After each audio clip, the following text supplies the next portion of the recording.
Morning, everybody. Thank you for joining us for our press briefing today. Today, we are going to be talking about Adoption Month here in Nebraska. And so I am being joined by our Director of our Division of Children and Family Services, Stephanie Beasley from the Department of Health and Human Services, as well as the CEO of Compass, Ryan Stanton, and then also the Executive Director for the Nebraska Foster and Adoptive Parent Association, Felicia Nelson, and then Marylee Bradley, who is one of our not only foster but also adoptive parents. So, and we have Gloria with us as well. So, and her family as well is going to join us a little bit. So, one of the things that we always strive here in Nebraska is to be able to improve upon the good life for all of our people, and that includes our youngest Nebraskans, our kids. And many of us take for granted that family we grew up here in Nebraska, right? The family is the basic unit of society. It's a foundational unit of society. And as we are often welcomed into that family, we tend to take it for granted, but it becomes that home base for us, that security that provides that loving home, so that we can all grow up and flourish. But we know there are some Nebraskans who don't have that. We have the children that are in our foster care programs. And then these are the kids are often waiting for their forever families. And we want to encourage those families that are thinking about adoption and encourage them to do that, to be that forever family for that child that is in our foster care system today. Now, what we've seen, last year we had about 360 adoptions coming out of our foster program. And so far this year, we're at 304, so we're about on track at the same rate, about 30 a month. But in the previous years, we actually were doing more like 500 adoptions a year. And we've got 646 kids right now that are in our system waiting for those forever families. And nationally, that number is about 100,000. So there are lots of opportunities for those families, and we think what's happened is the pandemic has created uncertainty, obviously, for everybody in every walk of life around the globe. We think that that has impacted the ability to be able to do these adoptions. And so we want to encourage those families that are thinking about it to please step up and get involved, be that adoptive family. It's a great way to be able to provide that child a home. They can have that, again, that loving family, that forever family, so that they can flourish. Here in Nebraska, we've done a lot of things, and Stephanie Beasley and her team have worked really hard. And we've improved the quality of life for children here in our state. The Annie Casey Foundation gives out a ranking every year of all 50 states and where we rank. And in 2019, we ranked number 12 according to their rankings. In 2020, we were number 9, and this year, 2021, we are ranked number 7. So we're making steady progress on improving the lives of children here in our state. An adoption is another way to do that, to help improve the lives of children here in our state. So what I'm going to do is I'm going to sign this proclamation, and then I'm going to turn it over to Stephanie, who will then say a few words about this, and then she'll turn it over to Marylee to say a few words as well. I think Marylee, we're going to have to treat seeing your entire family up here, so that's going to be fun. And anyway, so we will move forward with proclaiming November as Adoption Awareness Month here in the state of Nebraska. We got that. And Stephanie, I'm going to present that to you and turn it over to you. Good morning. Thank you, Governor Ricketts, for issuing the Adoption Month proclamation. Your support and understanding of the important role of our foster and adoptive parents is appreciated. Thank you, Felicia Nelson, from the Nebraska Foster and Adoptive Parent Association. And I want to thank in advance our next speakers, Marylee Bradley, and her wonderful family is here to support today, and then Ryan Stanton for attending and speaking. We are here to celebrate Adoption Month, which is an opportunity to raise awareness for children needing adoption. By issuing this proclamation, we are joining our national partners at the Children's Bureau and the Administration for Children and Families in our celebration of adoption. I am personally grateful for our adoptive parents who have provided a sense of belonging and family for our young people. Adoption is a cornerstone of our child well-being system and has been celebrated nationally in one form or another for several decades. In 1984, President Ronald Reagan proclaimed the first nationally observed Adoption Week, while Bill Clinton proclaimed the first nationally observed Adoption Month in 1995. Since that first national proclamation, many states have begun recognizing Adoption Month as a critical tool to raise awareness for children that remain in foster care and need families to provide a permanent home. The Children's Bureau set the theme for this year's Adoption Month as Every Conversation Matters. Every conversation matters means taking into account the voices of children in every step of the adoption process. Every child has a unique set of circumstances, likes, dislikes, and interests that assist us in finding the right adoptive family. At DHHS, our team has personal conversations with all children needing adoption as well as families seeking to adopt. Our conversations and engagement of youth in care allow us to understand the unique experiences of youth in care and recognize their strengths and talents. Our team works closely with each youth to assist in their journey to achieve their goals regarding adoption and permanency. As the governor mentioned, the number of adoptions in 2020 decreased from prior years. The pandemic has impacted us all in many ways, and now, more than ever, we need Nebraskans to consider adoption. Family stability can provide a sense of belonging and refuge for many of us. That sense of belonging connects us and provides a foundation of support.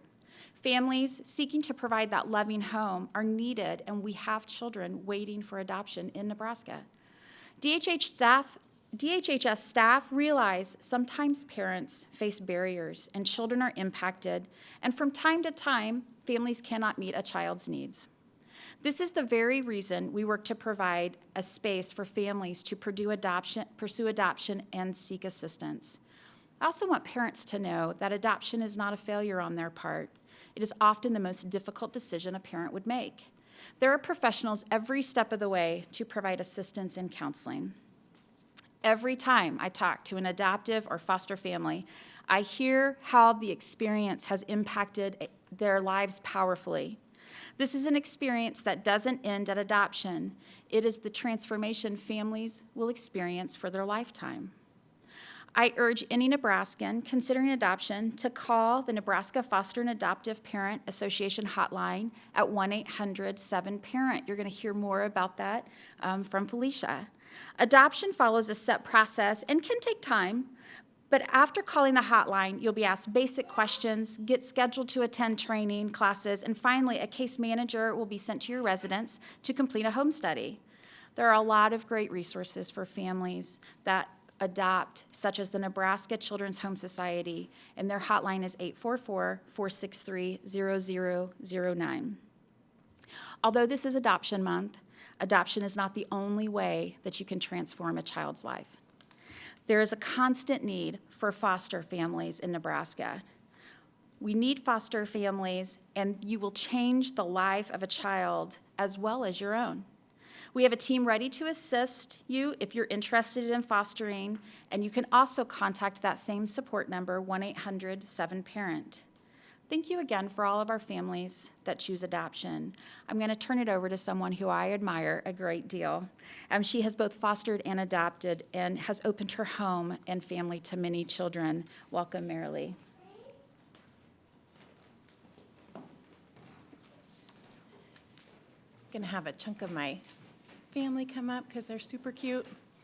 Hi, are you good? Thank you so much for having us here. Thank you, Stephanie. I'm gonna get... Don't hide behind your mom. My name is Marylee Bradley, and on behalf of my family, this is a chunk of them here, not everybody, there's a lot of us. I want to thank Governor Ricketts for having us here today to represent adoptive families in Nebraska. When we first pursued adoption, it was because we wanted to be parents, and that was not working out in the way that it typically does. During that time, we were working in a group home with teenage boys that we weren't able to provide permanency for because they were not legally adoptable. Through that experience, we knew we could love children that weren't biologically ours, and we knew we were passionate about being parents. Even when the process was difficult, that driving desire to be able to offer love and home and family kept us going. So about 17 years ago, we began the international adoption process that led us to our oldest son, and then we became licensed foster parents, which eventually allowed us to adopt 4 more children, and we're currently providing foster care for a sibling of our daughters. Along with our 2 biological kids, that means we are a family of 8. That was not our plan, but it's so much better than the plan we ever dreamed of for our family. When we entered the adoption world, we were excited to become parents, but like every first-time mom and dad, we were unaware of how much it would change our world. The ways parenthood changed us were sometimes familiar and expected. We learned how our child liked to be fed and what his favorite stuffed animal was and which lullabies were most soothing. But we have also been uniquely shaped by parenthood through adoption in less familiar ways. The act of adoption is a moment that happens one time before a judge when we become family. Before the law, before God, and through our deep love for each other, we make a lifelong commitment. But that one moment has shaped so much of who our family has become. We've learned what it means to be trauma-informed parents. We've learned how to answer the hard questions our kids ask, but most of all, we've learned how to make space. We've made space for relationships with biological parents that we value and respect. We've made space for education as we seek to help our kids get their needs met in their schools, churches, and relationships, and as we seek to always be learning how to best support them. We've made space for advocacy work as we've partnered with organizations in Nebraska to help clarify laws and policies that benefit foster children and adoptees. We've made space for volunteer opportunities as I've worked as a member of a foster care review board to use the experiences we've gained to help other children and families as they navigate a complicated system. We've made space for our kids to come to their own conclusions about adoption as they hold in tension the beauty of what our family is and the grief of what they've lost. We've made space for listening to adult adoptees and those who know more than we do about the culture and history of our children. And we've made space for siblings as we've gotten surprise phone calls about children who need to be raised together. Adoption allowed us the opportunity to meet as strangers and legally become family. We chose our children, but we are very aware that as they get older, they have choices to make too. They can choose us, and we want to be the kind of parents they want to choose as we work to model for them love, empathy, forgiveness, and grace. Adoption has given us the great gift of getting to be their family, and there is not a day that we take it for granted. We also regularly remember the kids out there just like ours who are still waiting for a family to call their own. They have challenges and strengths, and becoming their family will change the kind of parent you are too. You'll learn and grow in ways you didn't expect, but that will make you the kind of person you always needed to become. Adoption is not the happy ending to a child's story because it is just the beginning. Families like mine can thrive when we have the love, understanding, and support of our community around us, knowledgeable teachers, empathetic therapists, nurturing grandparents, encouraging coaches, and listening friends. While only some of us will end up fostering or adopting children, there is a role for everyone in our community to play when it comes to helping these kids and families flourish. We are grateful for the many people who have actively supported our family and loved our kids well. These kids are totally worth the investment, and they already talk about how they want to advocate for other kids in the future. I may be biased, but I think each of my kids are the absolute best human beings God ever made, and I am forever thankful that I get to be their mom. Now, Ryan, you want to come talk? Thanks, guys.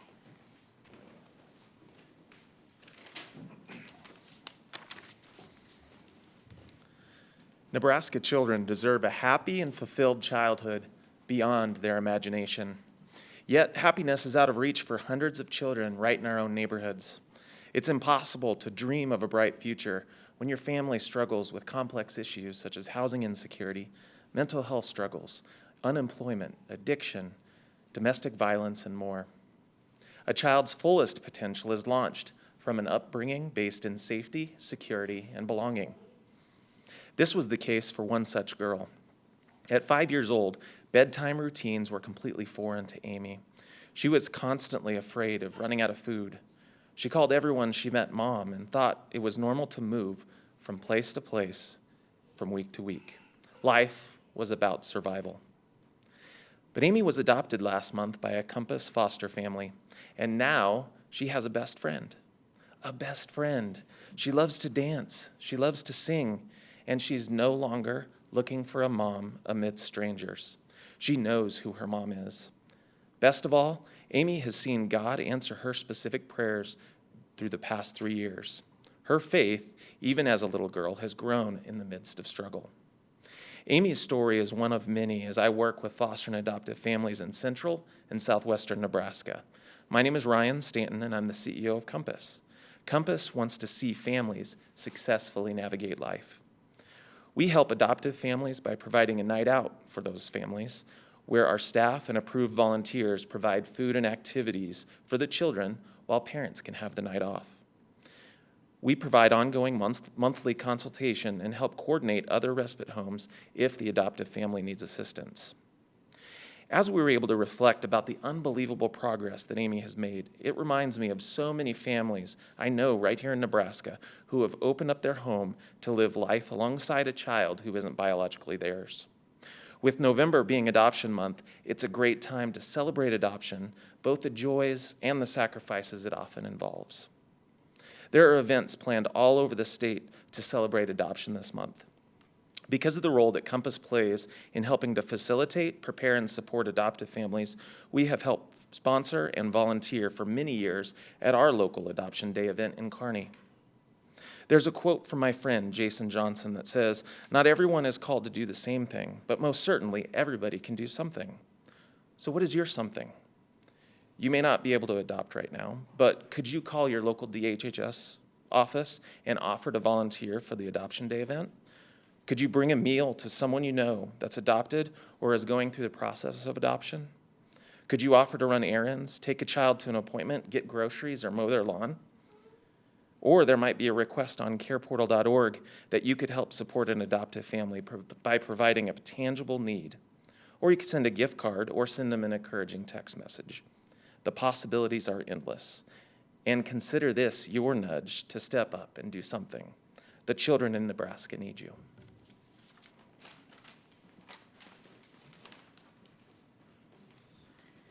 Good morning. I'm Felicia Nelson. I am the Executive Director of the Nebraska Foster and Adoptive Parent Association.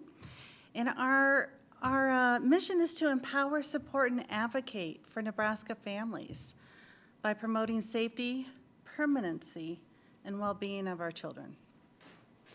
Today, we're raising awareness of National Adoption Month and all of those that are changing the lives of our most vulnerable children. We're here to appreciate all the adoptive families, whether they're licensed foster parents, kinship, relative families, that are stepping up to provide permanency for the children in foster care. These families, along with these dedicated and compassionate professionals, like the caseworkers, the agencies, the judges, the lawyers, the lawmakers, and so many others that are working toward the best interest of these abused and neglected children. They work on the front lines and they work behind the scenes, making a significant difference to the children in foster care. So I want to say thank you. There's an increasing number of foster youth and young people living in foster care that are not finding permanency. These children are our future. There is a great need for foster and adoptive parents to step forward. I can't say it enough. We do need you. Now, many children ask me, how can I help? One way is talk to a foster or an adoptive family and just find out more about their experiences. You can attend an event that's in your area just to learn more. But I encourage you to call the 1-800-7-PARENT line. You're going to talk with myself or one of my staff, and I've got amazing staff. They are foster parents, adoptive parents, relatives, and kinship. They're going to answer your questions, and they're going to lead you on your journey to becoming a foster parent. This way, you're going to help a family in need. So please think about how you can play a part in enhancing the lives of children and youth in foster care. I encourage you each to get involved. either as foster or adoptive parents, supporting foster or adoptive families, or just saying thank you to those that work tirelessly to ensure that these children have a bright future. If your heart is guiding you, this is no better time than now to get involved. So I want to thank you, Governor Ricketts, for signing this proclamation and recognizing November as National Adoption Awareness Month. Great. Thank you very much, Felicia. Thank you, Ryan. It's actually one of the opportunities, not only do we have with the proclamation for Adoption Awareness Month, but also to recognize folks like Ryan and Felicia who are working to advocate for children that are in the system. So thank you both very much for being here. And Marylee, thank you very much for bringing up your beautiful family. Appreciate it. That's awesome to see them. And did they get out of school? The kids get out of school for this? Oh, man, that's awesome, right? You guys got out of school for that? It's a pretty good deal. I heard you're also getting paid with donuts, too. So, cool deal. All right. So, we'll go ahead and open it up to questions and answers. And as usual, we'll take questions on this topic. And then if we run out of questions on that, we'll go ahead and move on to other topics. Grant. So, 360 last year, 304. So far this year. Yeah. Is that, has the number ever declined for it? I guess, has it generally stayed stable? Has it increased? What's the trend line been? So I will actually let Stephanie hit upon that, unless you, because I was looking over the numbers. The years prior to 2020, we were around 500. It kind of bumped around a little bit. Sometimes we're like 547. Sometimes we fell into the 400s, like high 400s. And if you go back a decade, that number was like in the 200-300s. So it has gone up over the last couple of decades, or at least the last decade and a half or so. But we see that probably for 4 or 5 years we were sustaining like 400 or 500 adoptions a year, and then it dropped to 360 last year. Now, Stephanie, I don't know if there's anything else you wanted to add. Okay. That's exactly right. We've seen Okay. the decline during the pandemic. Yeah.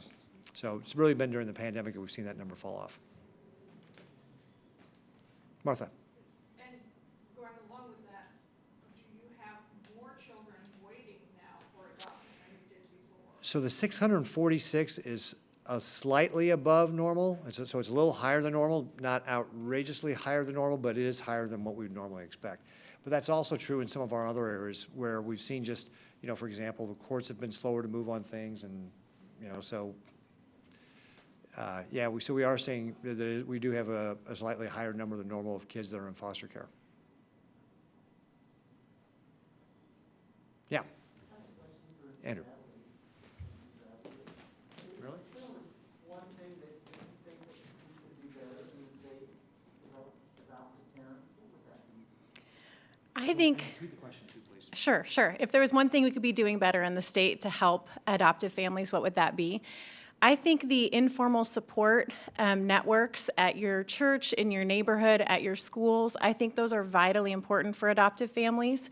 To ask the questions, how are people doing? What do they need to come alongside families that might be struggling? I think a lot of people have an understanding that adoption is the end, that then that's the happy ending to the story, and to acknowledge that sometimes there are ongoing needs for support and for encouragement, that everybody in Nebraska can play a part in doing that for each other. That it's not just the work of our paid professionals, but of neighbors and aunts and uncles and friends. Oh my goodness. We divvy up. Thankfully, we have family in town, and so we're each bringing dishes, but it will start very early in the morning with a whole lot of cooking and getting everyone dressed, which has to happen at the last minute because everyone will spill on themselves. It's a very loud, beautiful affair. Thank you. I bet Thanksgiving is a lot of fun. Other questions on Adoption Month?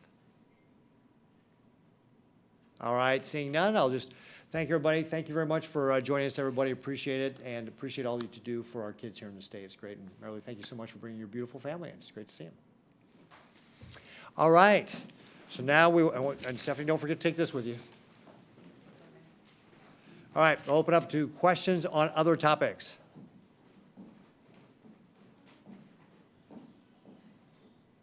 All right, yes, Martha. Governor, do you have any thoughts or reactions to the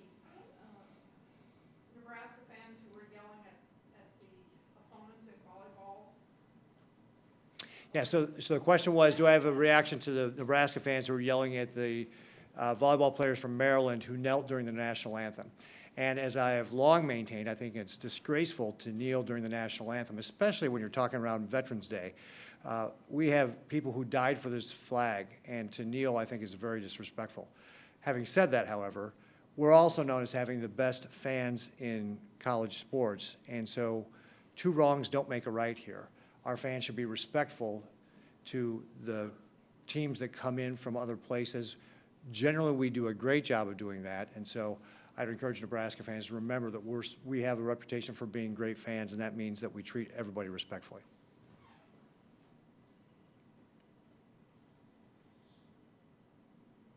Yeah, Andrew. How concerned are you about, possible exodus of teachers, burned out teachers leaving our schools? And is there anything in the works that the state can do, like giving bonuses or stipends or incentives to keep them in? Yeah, so the question was with regard to teachers getting burned out, and is there something the state can do along those lines? I would say that really what we're seeing is the stress that the teachers feel are things that many professions are seeing. We're certainly seeing it, for example, among healthcare workers. And we know just in general that there are a shortage of the number of people available to do just about any job.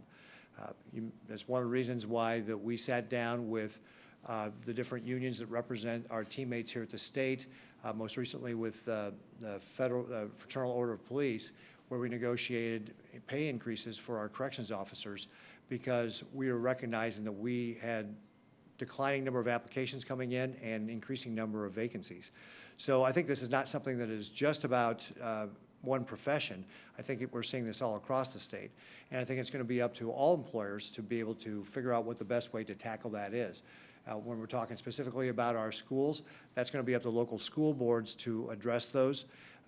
Certainly if there's things that the legislature wants to come back and talk about, we're certainly open to talking about that. But primarily our schools are managed at the local level by local school boards. And so I'd encourage those local school boards to start working with their teachers to figure out what do we need to do to start attracting more people. That's the steps we took for our Department of Corrections to be able to attract and retain more folks. But aren't they kind of caught in a catch-22 because it would mean that they would have to increase their property taxes possibly? So the question is, well, does that mean that you might have to increase your property taxes? And I'd say that, again, what the approach we've taken at the state is to manage our overall operations, to be able to control expenses, and to be able to live within a budget, even with the pay increases that we're offering. So we've managed that at the state to be able to maintain that, and I encourage all other entities to do the same sort of thing. And it's not just about pay either, right? It's about addressing some of the other things like we've done in our Department of Corrections around professional development, making sure people have, in our case, the right equipment and so forth, that we've done to be able to address some of those issues, to be able to attract and retain talent. So I think it's more than just pay. It's also about what kind of work environment are you creating? What are you doing for professional development? Are people feeling appreciated? All that. Would you consider types of programs that we have, like with the National Guard or something like that, where you help pay for education, their education if they agree to stay in a Nebraska school, or even help, some mental health help with the burnout teachers? Yeah, so the question was with regard to, would we consider additional programs for teachers like we've got in other things? And I think actually, Andrew, many of the things you're talking about actually do already exist out there. And like I said, doors open to if there's things that the legislature thinks that we can do to improve upon that, or if the Department of Education, which, again, reminder, the Department of Education does not report to me. They have a separately elected board. They have their own commissioner that does all that. But if there's something that they have that they would be interested in, the door's open to talk to them as well. Yeah, you're right. The Nebraska Chamber of Commerce and Industry recently identified among its members workforce shortages as one of basically the top priority they face. And I know you've done a lot to try to address that here in Nebraska, but can you talk about how much of a challenge that's been to try to address that, given the state's low unemployment and just kind of where we are as a state? Yeah, so the Nebraska State Chamber said that workforce is one of their biggest concerns, and certainly with our low unemployment rate, record low unemployment rate, not only for our state, but for the country, that's a challenge. And that's why, frankly, this is not a new thing, right? That issue existed pre-pandemic that we're working to address, and that's why going back to 2015, we started working on our career pipeline to develop our talent here in Nebraska. So starting with the Developing Youth Talent Initiative and the grant program, that's reached now 22,000 students in, I think, 59 school districts. We see that when we get young people engaged in 7th and 8th grade in things around manufacturing and technology and so forth, that if they can follow that up into a career academy, which many of our high schools offer now, they get that hands-on experience, they can start learning, getting some post-secondary education credit, and then follow that up in a 2-year, 4-year degree. And we just passed our career scholarships to be able to help that. We've really started creating that career pipeline, starting in 7th and 8th grade with the Developing Youth Talent Initiative, high school career scholarship or career academies, and then the career scholarships for those 2-year and 4-year degrees, not to mention the registered apprenticeship programs, the ICAD apprenticeship program that we're working on with our German manufacturers. So we've got a lot of things to start training up those folks and getting them prepared to take those jobs that we've got available. And we've got lots of great jobs available. And in fact, I would note that our manufacturing employment is now higher than when it was pre-pandemic, right before we've crossed over 100,000 people that are in manufacturing. So actually, manufacturing jobs have actually bounced back higher than pre-pandemic. And then, of course, that's one of the reasons why we're also looking to attract people to our state with the Good Life is Calling campaign. So we just announced that a few weeks ago, where we're running ads in places like Minneapolis and Chicago and Denver and Kansas City, as well as places like Silicon Valley and Austin, to be able to attract those former Nebraskans, those Nebraskans who maybe left the state, and remind them what a great quality of life we have here, especially compared to what they may have experienced in those large urban areas, and get them to move back to the state, as well as those folks who, again, were in one of those large urban areas where the quality of life was not as good as Nebraska during the pandemic, and get them to think about, hey, you should come and move here, especially when so many people can work remotely now. Come to Nebraska, experience a great quality of life, great commute times, great people, all that, you can do it from right here. So it's a there's not going to be one silver bullet grant that addresses all the different things that we have to do, but it's developing that pipeline of our current talent that we've got here in the state, and then looking to draw new talent into the state as well. They also say that it sounds like they would like to see the state use some of the American Rescue dollars that we're going to be getting in the next session to try to either expand some of those programs or do some of the initiatives, sort of like what you talked about. Is that something you're open to? So with regard to the American Rescue Act plan dollars, or the ARPA dollars, certainly we're looking at those opportunities right now. If the chamber has specific ideas, they should reach out to my office and let me know. But there's also going to be restrictions on what those funds can be used for. There was more flexibility, for example, with the CARES Act money than the ARPA dollars. So there may be restrictions on what we can actually use those dollars for.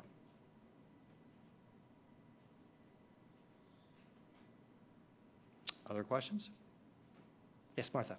Can you comment on the rising trends in COVID cases in the state?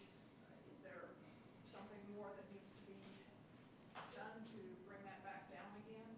So with regard to, we've seen some increased hospitalizations. I think we were running around, 410 or so, and I think we popped up to 455, which is still less than half of where we were during our peak a year ago, November. So I think there's plenty of hospital capacity. In fact, as I was looking at the ICU and the med-surg beds, we're generally running 15 to 25%, so there's still plenty of capacity in the system. But having said that, we also encourage people to get the vaccine. So if you haven't been vaccinated yet, please consider that. If you have questions about it, then go talk to your healthcare professional with regard to that. But again, this is something, as I've mentioned the coronavirus in the past, the coronavirus is something that is going to be with us forever. So this is never going away. We just have to learn to manage it. And then so that's what we're doing right now, is we're just going to have to manage it. And that's where encourage people to get the vaccine. That's our best defense against the virus. It'll help create the antibodies that will help you fight off the virus. So encourage people to do that, especially if you're older. Most of our fatalities come in people who are 65 years and older. I think it's 83%. And I think we've done very well here in the state. I think we're ranked number 14 or so with regard to the number of seniors who are vaccinated, approaching 90%. So we want to continue to encourage people to get the vaccine. It's our best defense against the virus. Andrew. You want to comment at all? You have the first Democrat that has put her name in for bid to run for first congressional district. And there might be more. I'm sorry, can you say, so a Democrat has put her name in to run for the first congressional district? Yes. You talking about Senator Pansing Brooks? Yes, yeah. I mean, do you think that there's going to be a more contested race this year? And how about your support for Senator, or for Congressman Fortenberry? Does it wait with you all? So with regard to Congressman Fortenberry, obviously he's under indictment from the federal government, and I have known Congressman Fortenberry to be a man of integrity, and so I can't believe he would knowingly take dollars from a foreign source. But obviously, he's got to go through his trial to exonerate himself. And with regard to the congressional race, they're contested every year. So we have candidates, you know, in all of our congressional districts running every year. Do I think that this presents an additional challenge for Congressman Fortenberry? I think it does present an additional challenge for Congressman Fortenberry. But, you know, again, he's got to go through his process with regard to the court, and we'll have the election. Martha. Following up on that, he's accused in court not of knowingly taking this money, but of lying about what he did know and giving false statements to the FBI. Do you have comments about that? So again, I'm not privy, so the question was, he's being accused of giving misleading statements to the FBI, and do I have comments about that? I'm not privy, you know, the FBI doesn't talk to me about what their case against Congressman Fortenberry is. I only know what I read about in the paper. And again, I know Congressman Fortenberry to be a man of integrity, and, you know, the government's going to have to prove their court and, you know, their case in court. And again, I might remind people, innocent until proven guilty, right? That's our system.